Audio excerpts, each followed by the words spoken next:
Olá, tudo bem? Bom dia. Mais uma vez nós estamos aqui juntos para estudar a palavra do Senhor, dentro do programa do Reavivados por Sua Palavra. Convido a todos vocês a pegarem as suas Bíblias e abrirem as suas Bíblias no Salmo 107, de onde hoje nós tiraremos aqui uma palavra de esperança, que é o programa do Maná da Esperança. Que Deus assim abençoe vocês. E então vamos para uma rápida oração. Querido bom Deus, Pai eterno, que habita nas alturas dos céus, muito obrigado, Senhor Deus, pelo amanhecer de um novo dia. Que o Senhor agora possa nos abençoar ao estudarmos a Tua palavra e que possamos tirar aqui, através do Espírito Santo, importantes lições para o nosso dia, em nome de Jesus. Amém. O Salmo 107, o título desse salmo é Deus vem socorrer.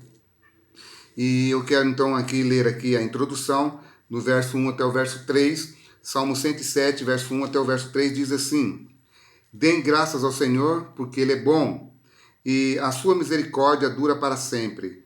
Digam-nos os remidos do Senhor, os que Ele resgatou da mão do inimigo e congregou entre as terras do Oriente e do Ocidente, do Norte e do Sul. Quero parar por enquanto aqui. Esse salmo ele tem 43 versos e o primeiro verso aqui dá a ideia para nós de que esse salmo está também dentro do pacto da aliança, porque a palavra misericórdia aqui, ela quer dizer fidelidade. Deus é fiel à sua aliança, então devemos dar graças a esse Deus que é fiel à sua aliança e também porque ele resgatou. A palavra remidos aqui é a mesma ideia de resgatador, que vem lá do livro de Levítico, quando nós estudamos ali a questão do ano jubileu. No 50º ano, era liberto todo aquele que era escravo, aquele que tinha dívida, pelo parente mais próximo. Então, quem é Jesus aqui? Quem é Deus? Ele é o nosso parente mais próximo, ele é o nosso resgatador. Como o nosso Criador, ele também é o nosso Redentor. E isso tudo, querido, dá um vislumbre para mim e para você do livro do Apocalipse, capítulo 5, quando o anjo vê ali na mão do Senhor um livro, aliás, João vê na mão do Senhor um livro selado, um livro selado por dentro e por fora. E ele então pergunta, quem é digno? Aliás, o anjo pergunta, quem é digno de abrir esse livro?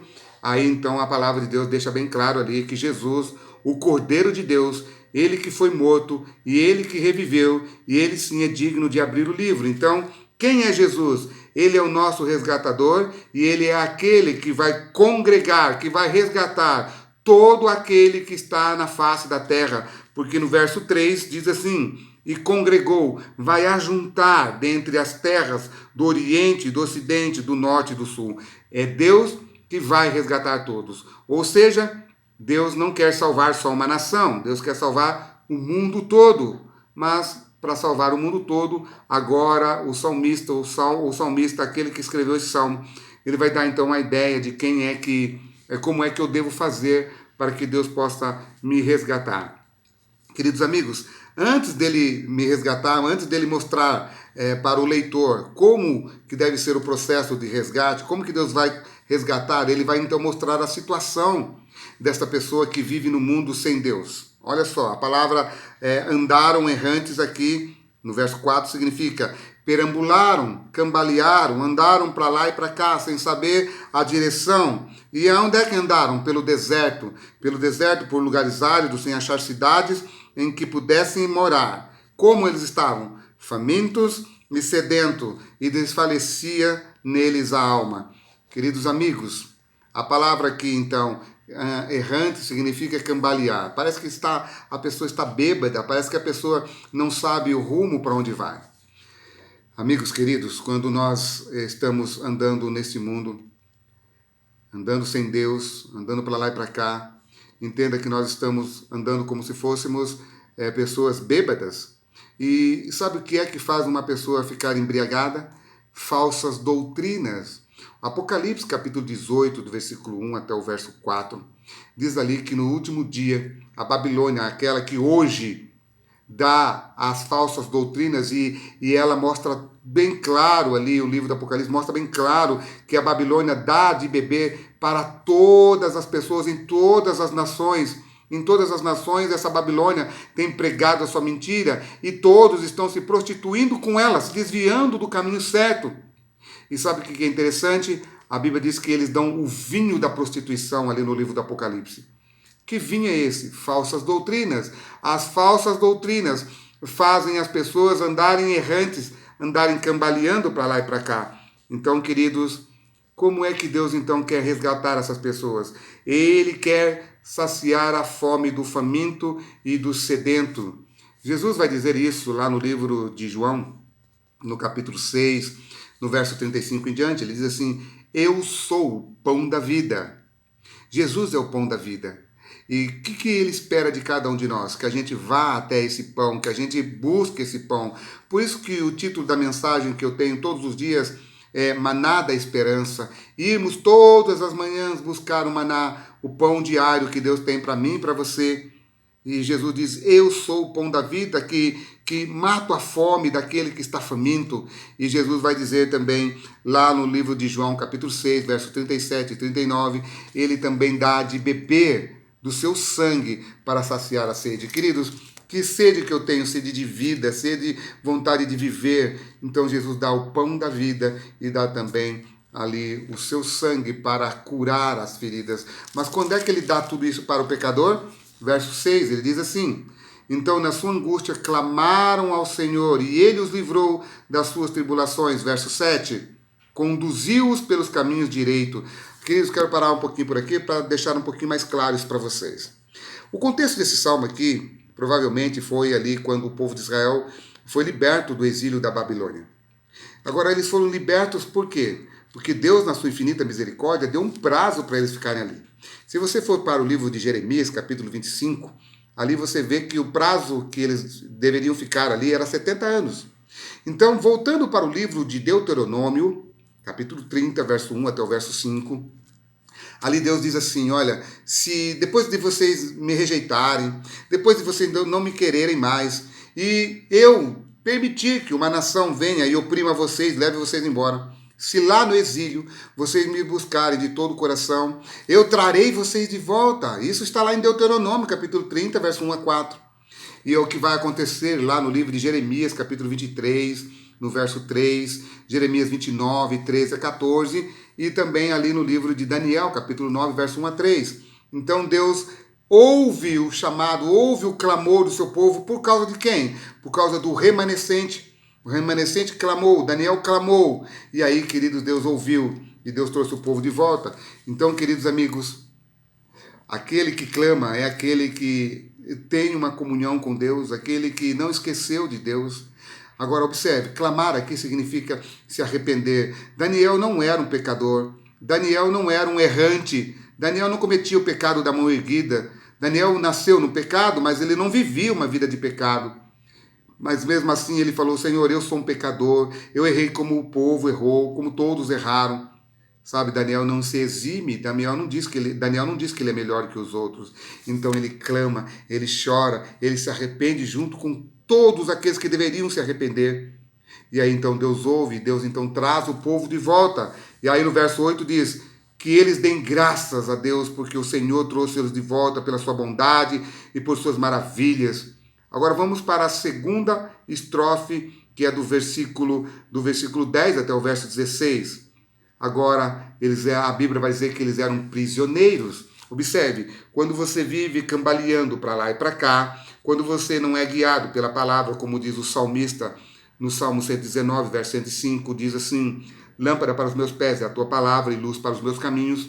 Quando eu não permito que a palavra de Deus me guie a toda a verdade, entenda, queridos, que eu vou acabar sendo um prisioneiro. É isso mesmo. O pecado, ele tem poder de me aprisionar quando? Olha agora que interessante.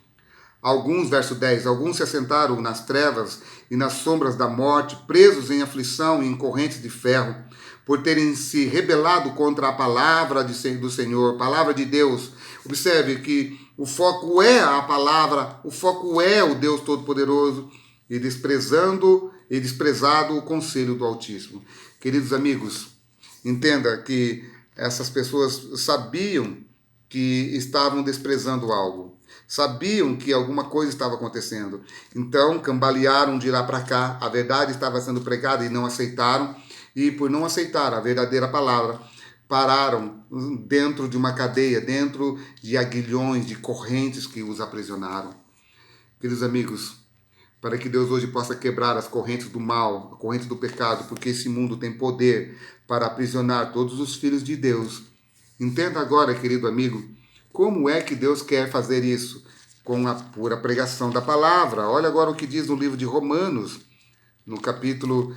livro de Romanos, capítulo 10, no versículo 13. Olha o que diz a palavra aqui no livro de Romanos, no capítulo 10, verso 13. Diz assim a palavra do Senhor: porque todo aquele que invocar o nome do Senhor, será salvo. Bom, eu preciso invocar. Oh, Senhor Deus Todo-Poderoso. Será que é só isso? Não, para que eu possa invocar o nome do Deus Todo-Poderoso, eu preciso saber a sua vontade. Mas para que eu possa saber a sua vontade, tem que ter alguém que pregue. É isso que vai dizer o verso 14. Como, porém, invocarão aquele em quem não creram? E como crerão naquele de quem nada ouviram?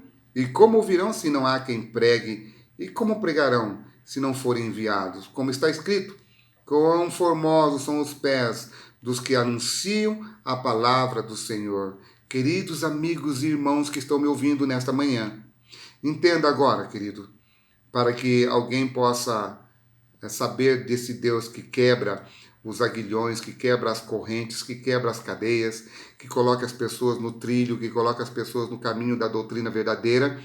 Tem que ter alguém que pregue. Mas que mensagem é esta que terá que ser pregada? Será que é qualquer mensagem? Olha a última mensagem que Deus tem para o mundo, que está no livro do Apocalipse, capítulo 14, verso 6. Diz assim: vi outro anjo voando pelo meio do céu. E ele tinha um evangelho eterno para pregar aos que habitam na terra e a cada nação, tribo, língua e povo, dizendo com grande voz: temam a Deus e deem-lhe glória, porque é chegada a hora do seu juízo, e adorem aquele que fez o céu e a terra, o mar e as fontes das águas. Apocalipse capítulo 14, versos 6 e 7. Amigo, sabe o que a Bíblia está querendo dizer para mim? Que não é simplesmente sair pregando por aí. Eu tenho que ter a última mensagem de advertência para o mundo. O que está acontecendo com o mundo? O mundo, as pessoas não estão mais temendo o nome de Deus. Temer o nome de Deus é aceitar Jesus como seu Salvador e também como seu Criador. Qual é o dia que devemos obedecer, guardar para demonstrar que Deus é o meu Criador?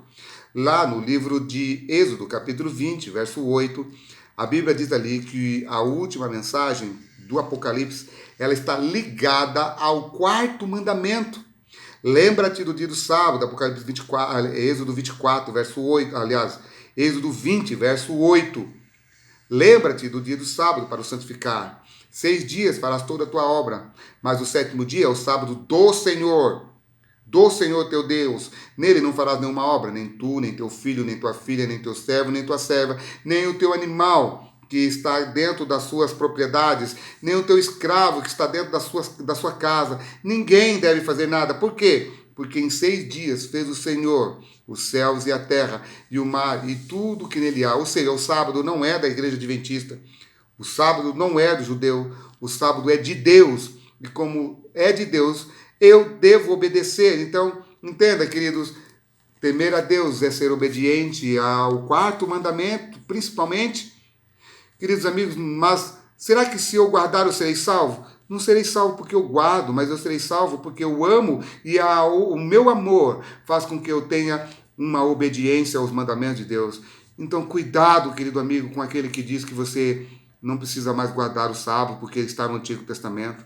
Bom, se está no Antigo Testamento que eu não devo guardar o sábado, então eu devo matar, eu devo roubar, eu devo me prostituir, eu devo desonrar o pai e mãe, porque todos esses mandamentos estão aonde? Estão no Antigo Testamento, mas Jesus diz lá no livro de Lucas, capítulo 4, que era costume, no verso 16, que era costume dele ir aonde? Jesus guardava o sábado também, queridos amigos. Então, queridos, tudo isso que eu estou falando para você, se alguém está falando ao contrário, essa pessoa é um falso profeta. Agora, amigos queridos, se eu desprezo a vontade desse Deus e não guardo os seus mandamentos, eu estou encarcerado pelo diabo e ele quer quebrar os aguilhões. Quando? Versículo 13 ele diz: então, na sua angústia, clamaram ao Senhor. E ele os livrou das suas tribulações, tirou-os das trevas e das sombras da morte, quebrou as correntes que os prendiam. Como que ele pode quebrar as correntes? João 8,32 diz: e conhecereis a verdade, e a verdade vos libertará. Queridos amigos, só a verdade, nada mais do que a verdade, pode libertar o prisioneiro que o diabo coloca em cadeias. Aquele que está acorrentado pela mentira. Somente a verdade pode quebrar os aguilhões dessa mentira. E Jesus, ao nascer nesse mundo, ele veio para trazer luz. Lucas capítulo 1, verso 79 diz isso. Jesus veio para iluminar o caminho daqueles que andam em trevas. E lá no capítulo 4, verso 18 e 19 do livro de Lucas, lá a Bíblia deixa bem claro que ele veio para dar vistas aos cegos, ele veio para curar as feridas e ele veio para libertar os cativos da prisão de Satanás. Por quê? Porque ele veio apregoar o ano aceitável do Senhor. Queridos amigos, começou o ano aceitável do Senhor já faz tempo. Faz tempo que já estamos vivendo em liberdade, porque Cristo veio e nos libertou. E é por isso que lá no livro de Mateus, capítulo 12, ele vai dizer lá algo muito interessante. Livro de Mateus, capítulo 12, que eu quero ler com vocês. Esse verso, ele é muito importante que eu e você entenda. Mateus, capítulo 12, verso 28, ele diz assim: se porém eu expulso o demônio, se porém eu quebro as algemas do demônio pelo Espírito de Deus, certamente é chegado o reino de Deus sobre vocês. Ou como pode alguém entrar na casa do valente e roubar-lhe os bens, sem primeiro amarrá-lo? Ou seja, eu tiro a corrente que está em você, eu tiro as algemas do diabo que está em você e amarro o diabo. Sabe para quê? Para libertar você, para que você possa então ser saqueado, ter tirado das garras do inimigo. E aí ele diz no verso 30, ele diz assim: quem não é por mim é contra mim, e quem comigo não se ajunta se espalha. Depois que eu libertei você, se você ainda me rejeitar, saiba que você não é mais considerado filho de Deus. Misericórdia, queridos, é isso mesmo. Agora, indo aqui para a terceira estrofe, ele não só quebra as algemas do diabo, ele não só coloca você, tira você dos caminhos que cambaleiam, ou onde você está cambaleando porque tem falsa doutrina. Ele não só faz isso, como ele também restaura a mente do ser humano. Na terceira estrofe, ele vai curar os enfermos e restaurá-los de todas as suas feridas. Capítulo 107 do livro de Salmos, verso 17 a 22, diz assim: os tolos, por causa do seu caminho de transgressão e por causa das suas iniquidades, porque rejeitaram a doutrina de Deus, serão afligidos. Sabe, queridos, serão afligidos. Por que serão afligidos? Porque não aceitaram, então serão humilhados. Mas Deus é capaz de voltar e restaurar. Deus é capaz de voltar e sarar as suas feridas. Como e quando? Então, na sua angústia, verso 19, clamaram ao Senhor, aqueles que já sabiam e rejeitaram, aqueles que ainda estão, titubeando, não sabem se quer ou não quer, mas já conhecem a verdade, eles serão afligidos novamente e com o coração humilhado, vão voltar ao Senhor, mas se clamarem ao Senhor. Queridos amigos, quando é que a pessoa deve clamar ao Senhor? Quando aceita Jesus como seu salvador pessoal, quando aceita que Jesus, ele é o único que pode salvar o ser humano. Lá no livro de João, no capítulo 4, lá no versículo 4:34, diz assim a palavra do Senhor. Jesus lhe declarou: a minha comida. Qual é a palavra que ele tem para te dar? A minha comida consiste em fazer a vontade daquele que me enviou. Ou seja, como é que Deus pode sarar as nossas feridas se eu me entregar a Deus e me alimentar da palavra todos os dias? Eu me alimentando da palavra todos os dias, ele pode curar as minhas feridas. É isso que ele vai dizer no versículo 20 do Salmo 107. Enviou-lhes as suas palavras e os sarou. Que palavras são essas? A vontade do Pai era a palavra, era a comida que Jesus dava para sarar as pessoas. Jesus era curado todos os dias. Jesus era alimentado, aliás, Jesus não tinha feridas, mas Jesus, ele era alimentado da palavra todos os dias. E essas palavras que Jesus era alimentado todos os dias faziam com que Jesus se mantivesse sempre com foco em fazer a vontade do Pai. Quando eu me alimento da palavra todos os dias, eu não perco o foco do que realmente vale a pena, queridos amigos. Deus quer restaurar através da sua palavra. Deus quer curar as feridas do ser humano. Sabe por quê? Porque o livro de Isaías, capítulo 57, verso 15, a Bíblia diz que ele habita num alto sublime trono, mas ele habita também com aquele contrito de coração. E no livro de Tiago, capítulo 4, versos 7 e 8, a Bíblia diz lá o antídoto que eu e você devemos pegar todos os dias. Se acheguem a Deus, se afaste do mal, e o diabo vai fugir de você. Se acheguem a Deus todos os dias. Pegue a palavra do maná da esperança todos os dias, porque é ela que vai fazer a diferença na sua vida, porque, queridos, ela faz na minha. Então, como é que eu me achego a Deus todos os dias? Estudando a palavra do Senhor. É só quando eu estou diante da palavra do Senhor que eu vejo que eu ainda tenho defeitos. É onde quando eu vejo que eu ainda sou um marido que precisa ser cada vez mais lapidado por Deus, um pai cada vez mais lapidado por Deus. Sabe por quê, queridos? A palavra de Deus, ela tem poder de desmascarar aquele que diz que é santo, aquele que diz que não tem pecado. Queridos amigos, eu sou um pecador e como um pecador preciso ser sarado, curado por Deus todos os dias. Então, clamar a Deus não é só um dia, não é só 2 dias, é todos os dias. Clamar porque talvez você esteja no caminho errado. Clamar porque está se sentindo aprisionado. Clamar porque a ferida está aberta e Deus quer curar.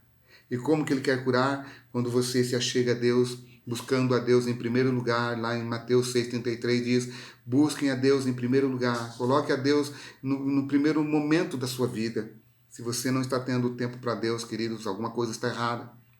Agora, na quarta e última estrofe desse salmo, que vai dos versos 23 até o 32, ele vai falar do poder desse Deus acima do mar, da tempestade, das ondas furiosas.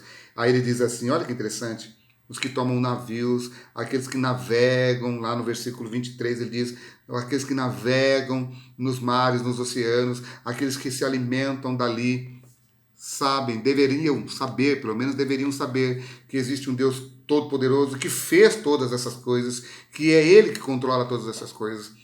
Agora eu quero falar uma coisa para você bem claro. Queridos amigos, por que você acha que Jesus várias vezes teve encontro com os seus discípulos no mar e várias vezes ele acalmou o oceano, acalmou o mar, para mostrar para os seus discípulos que é Ele quem fez aquilo? Queridos, os discípulos eram pescadores e eles sabiam que o mar, ele é um poder, que o mar, ele quando ele está raivoso, nada pode com ele. Aí Jesus vem caminhando sobre o mar, e aí Pedro olha e fala, Jesus, é você mesmo? Se for tu, Jesus, lá no livro de Mateus, capítulo 14, verso 22 a 36, ele pergunta, Jesus, é tu mesmo? Jesus diz assim, sou eu, Pedro. Então, se é tu, Jesus, manda que eu vá andando também sobre as águas do mar. Jesus diz, vem, Pedro. E quando Pedro tira os olhos de Jesus, ele afunda. Aí Jesus então puxa Pedro. Mas quando Pedro diz, Senhor Jesus, por favor, me salva. Aí Jesus então o tira de dentro das águas. Queridos amigos, deixa eu falar uma coisa para você. Quando você vai até a praia, você vai lá para fazer o que lá? Você vai lá para ver aquelas coisas maravilhosas, para lá entender que existe um Deus todo-poderoso?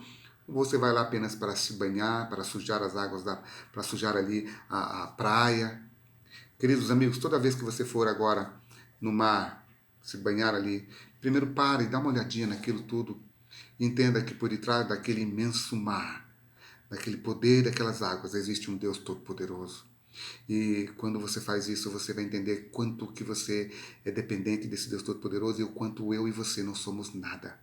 Queridos, aos olhos de Deus, nós somos as meninas dos seus olhos. Mas, queridos, se nós não entregarmos a vida a Ele, não passamos de uma mosca. É isso mesmo, queridos. Então, o que eu devo fazer? No verso 28 do Salmo 107 diz, então, na sua angústia, clamaram ao Senhor, gritaram por socorro, e Ele então ouviu. Agora, queridos, então devem dar graças a Deus. Na parte final agora do Salmo 33, do Salmo 107, desculpa, do verso 33 ao verso 43, aqui o salmista vai apresentar o Deus como juiz, o Deus como supremo. Verso 33, ele diz, Deus transformou. Verso 34, Deus fez. Verso 35, ele transformou. Verso 36, ele estabeleceu. E no verso 38 ele os abençoou. Quem é Deus? Deus é o Todo-Poderoso. E como Todo-Poderoso, eu devo clamar, aceitar que eu sou um pecador, que eu sou um assassino. É isso mesmo, porque o salário do pecado é a morte. Queridos, como um pecador, o que eu merecia? O que eu mereço todos os dias? A morte. Mas por que eu não estou morto? Porque tem um ser que morreu em meu lugar. E Jesus, como aquele que deu a vida por mim, eu tenho que fazer o quê? Apenas aceitar assim de boca para fora? Não. Lá no livro de Atos, capítulo 2, no versículo 22, no discurso de Pedro, Pedro está falando para eles: olha, vocês judeus, vocês irmãos, vocês mataram Jesus, aquele que veio para salvar, resgatar, ajudar. Vocês o crucificaram com homens maus. Mas saibam que o Pai, o Deus Todo-Poderoso, ressuscitou Jesus e Jesus está vivo. E porque ele vive, vocês precisam se arrepender. No versículo 37, eles fazem uma pergunta para Pedro, lá no livro de Atos, capítulo 2, 37 e 38. E aí eles perguntam para Pedro: Pedro, o que faremos então, queridos irmãos? E Pedro diz então: arrependei-vos e cada um de vocês sejam batizados. E sabe quantas pessoas foram batizadas naquele dia, queridos? 3.000 pessoas que se arrependeram. Queridos amigos, por que eles se arrependeram? Porque clamaram e pediram perdão dos seus pecados. O clamor que está no livro de Salmo 107 é clamor de arrependimento.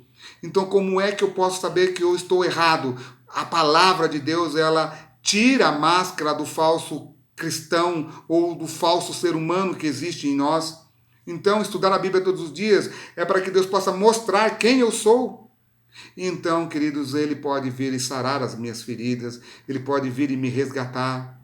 Ah, meus queridos amigos, eu preciso entregar a minha vida para Deus todos os dias. Agora eu posso estar falando com você hoje que precisa ser batizado. Ah, mas eu já sou batizado, missionário. Eu já fui batizado na minha igreja, na igreja Assembleia, na igreja de fulano, ciclano. Queridos, você precisa ser batizado na igreja que guarda os mandamentos de Deus, porque temer a Deus e dar-lhe glória é guardar o sábado, é guardar o quarto mandamento, querido amigo. Então, se você foi batizado numa igreja que não guarda o quarto mandamento, que diz para você que o sábado foi abolido, mentira! Essa pessoa é uma mentirosa, queridos, conforme diz o livro de Tiago, capítulo 2, verso 10. A Bíblia diz que aquele que diz que não mata, não rouba, mas faz outra coisa errada, ele está transgredindo o mandamento de Deus. E o quarto mandamento faz parte do decálogo, faz parte dos 10, queridos. Se eu transgrido o quarto mandamento, a Bíblia diz que eu sou um mentiroso. Então, queridos amigos, não é sair batizando em qualquer lugar, não.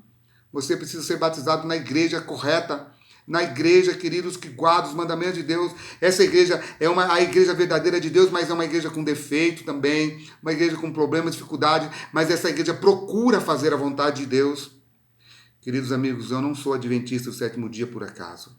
Sou adventista do sétimo dia porque eu aguardo o advento de Jesus, mas também obedecendo os mandamentos de Deus, eu guardo para me manter salvo em Cristo Jesus. Os mandamentos de Deus não me salvam, mas ele me mantém salvo, me mantém intacto, para que aquele grande dia, quando Jesus voltar, eu possa, queridos, um dia morar com Jesus nas mansões celestiais. Queridos, a mensagem de Deus é: clamem ao Senhor. Aqui aparece 4 vezes: clamem, clamem, clamem. Clamor aqui é pedir perdão dos pecados. Por quê? Porque agora a parte final vai dizer aqui, verso 43. Salmo 107, verso 43 diz assim: quem é sábio, atente, entende. Quem é sábio, pegue essas palavras, pratique essas coisas e considere as misericórdias do Senhor. Sabe o que o salmista está dizendo? Você que diz inteligente, você que está estudando a Bíblia todos os dias, por que você ainda não entendeu isso aqui? Ele está dizendo que vai chegar um tempo, queridos, que você não vai mais entender. Não vai ter mais o Espírito Santo que vai abrir a sua mente para você entender. Amigo, queridos, vai vir dias, diz lá o livro de Oséias, capítulo 8. Livro de Oséias, capítulo 8, eu quero ler essa última palavra para você. Oséias 8, versículo 11 e 12, diz assim: olha que maravilhosas palavras de advertências. Amós, capítulo 8, desculpa, eu falei Oséias, mas é Amós, capítulo 8, versículo 11 e 12, diz assim: eis que vem dias, diz o Senhor, em que enviarei sobre a terra fome, não de pão e sede, não de água, mas de ouvir as palavras do Senhor. Andarão de mar a mar, do norte até o oriente, correrão por toda parte procurando a palavra do Senhor, mas não encontrarão. Queridos amigos, hoje a porta está aberta, hoje o Espírito Santo está trabalhando no seu coração e no meu coração para nós entendermos a vontade do Senhor e clamar pela misericórdia de Deus em nossa vida. Agora, queridos, vai chegar um tempo que o Espírito Santo não mais tocará no nosso coração. Vai chegar um tempo onde nós não teremos mais a oportunidade. Queridos, estamos tendo a oportunidade todos os dias de estudar a palavra do Senhor para nos arrepender. Então clame hoje pelo poder do Espírito Santo e pegue essa palavra para você. E aceite Jesus como seu Salvador pessoal. E entregue o teu caminho ao Senhor. Confia nele e o mais ele fará. Se essa mensagem for relevante para a sua vida, por favor, pregue ela. Passa para outras pessoas, para que as pessoas possam conhecer esse Deus Todo-Poderoso e assim tomar decisões ao lado de Jesus. Que Deus assim abençoe você e toda a sua família. Amém.